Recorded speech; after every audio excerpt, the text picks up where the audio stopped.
هذه سبيلي أدعو إلى الله على بصيرة أنا ومن اتبعني وسبحان الله وما أنا من المشركين.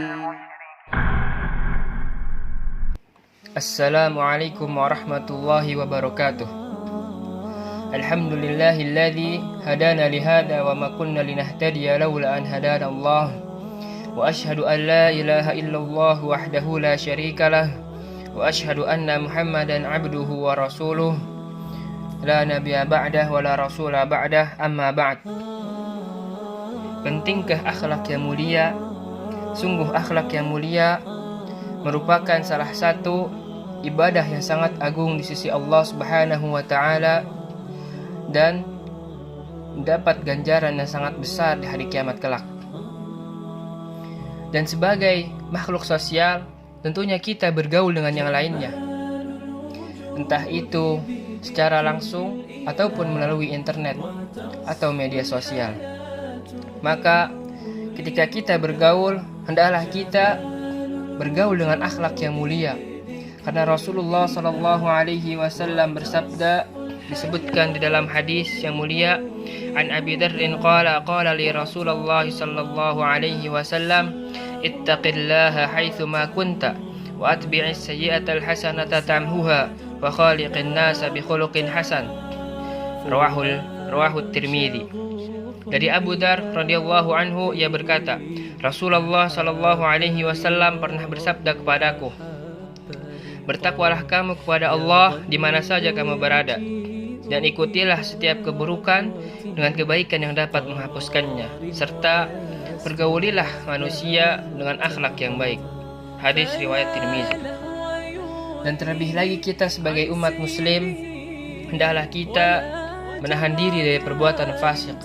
Hendaklah kita menahan diri dari akhlak yang tercela, yang mana orang lain ataupun muslim yang lainnya merasa tidak nyaman dengan perbuatan kita. Karena disebutkan di dalam hadis yang mulia, an Abdullah bin Amr radhiyallahu anhu anin Nabi sallallahu alaihi wasallam qala, al-muslimu man salima al-muslimuna min lisanihi wa yadihi wal muhajir man hajara ma nahallahu anhu. Dari Abdullah bin Amr radhiyallahu anhu, dari Nabi sallallahu alaihi wasallam bersabda, Muslim yang baik adalah yang muslim lainnya aman dari gangguan ucapan dan tangannya. Dan orang yang hijrah adalah yang meninggalkan apa-apa yang dilarang Allah. Hadis riwayat Bukhari. Dan tentunya akhlak yang mulia memiliki keutamaan yang sangat besar dan mulia di sisi Allah Subhanahu wa taala. Dan di antara keutamaan tersebut, yang pertama, dicintai oleh Allah Subhanahu wa taala. Nabi sallallahu alaihi wasallam bersabda, "Innallaha karimun yuhibbul karam wa ma'aliyal akhlaq wa yubghidu safsafaha." Sesungguhnya Allah Maha Pemurah, menyukai kedermawanan dan akhlak yang mulia, serta membenci akhlak yang rendah, hina. Hadis riwayat Bukhari Muslim. Dan keutamaan yang kedua adalah dicintai oleh Nabi sallallahu alaihi wasallam dan mendapatkan tempat duduk yang dekat dengannya di hari kiamat kelak. Nabi sallallahu alaihi wasallam bersabda, "Inna ahabbakum ilayya wa aqrabakum minni majlisan yaumal qiyamah ahasanikum akhlaqa."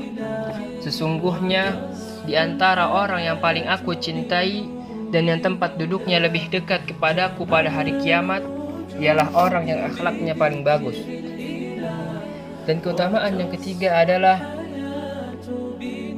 mendapat ganjaran yang sangat besar di hari kiamat kelak. Di dalam hadis yang mulia disebutkan, an Abi Darda radhiyallahu anhu anna an-nabiy sallallahu alaihi wasallam qala, ma min syai'in athqalu fi mizanil 'abdi ma min syai'in athqalu fi mizanil mu'min yaumal qiyamah min husnil khuluq wa innallaha yubghidul fahisha al-badiyya. Yang artinya dari Abu Darda radhiyallahu anhu bahwasannya Nabi sallallahu alaihi wasallam bersabda, tidak ada sesuatu yang lebih berat dalam timbangan seorang mukmin kelak pada hari kiamat daripada akhlak yang baik. Dan sesungguhnya Allah amatlah murka terhadap seseorang yang keji lagi jahat. Hadis riwayat Tirmizi. Dan tentunya wajib bagi kita untuk menjauhi akhlak yang tercela. Karena akhlak yang tercela memiliki dampak yang sangat buruk. Nabi SAW bersabda, "Inna su'al khuluq yufsidul amal, kama annal khalla yufsidul asal." Sesungguhnya akhlak yang buruk merusak amal, sama seperti cuka yang merusak madu. Dan tentunya wajib bagi kita untuk menjauhinya. Dan bagaimana caranya agar kita mendapatkan akhlak yang mulia dan dijauhi dari akhlak yang tercela? Yang pertama adalah dengan berdoa. Nabi SAW pernah mengajarkan doa, Allahumma hdini li ahsanil akhlaq, la yahdi li ahsani akhlaq illa ant, wasrif anni sayyi'aha, la yasrifu anni sayyi'aha illa ant. Ya Allah, tunjukkanlah kepadaku akhlak yang mulia. Tidak ada orang yang dapat menunjukkan akhlak yang mulia kecuali Engkau. Dan palingkan dariku akhlak yang buruk. Tidak ada yang dapat memalingkan akhlak yang buruk itu kecuali Engkau. Dan Nabi SAW juga pernah mengajarkan sebuah doa, Allahumma hasanta khalqi fahassin khuluqi. Ya Allah, Engkau telah memperbagus ciptaanku, maka perbaguslah akhlakku. Dan cara yang kedua adalah dengan belajar. Karena dengan belajar kita dapat mengetahui mana yang baik dan mana yang buruk, mana yang harus dilaksanakan dan mana yang harus dijauhi. Karena belajar ataupun menuntut ilmu merupakan sesuatu yang wajib bagi umat muslim. Nabi SAW bersabda, "Talabul ilmi fariidatun ala kulli muslim." Menuntut ilmu itu wajib bagi setiap umat muslim. Dan cara yang ketiga adalah dengan membiasakan diri. Biasakanlah diri kita untuk berbuat yang baik.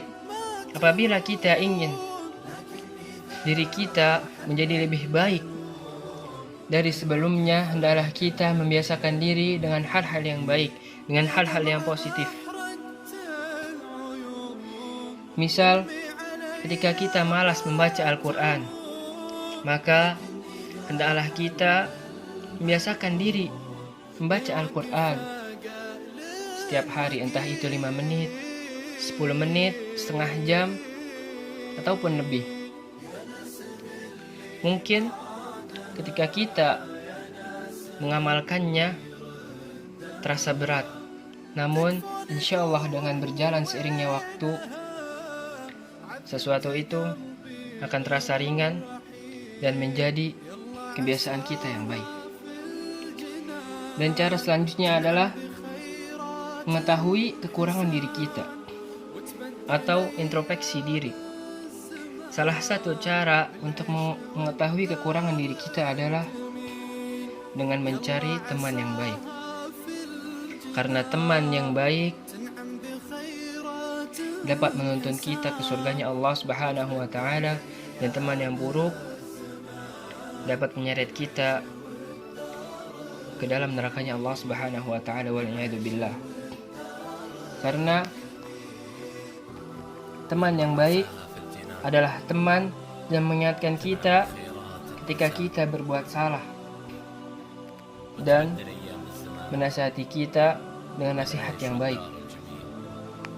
Serta Rasulullah Shallallahu Alaihi Wasallam bersabda, "Al-mar'u ala dini khalilihi."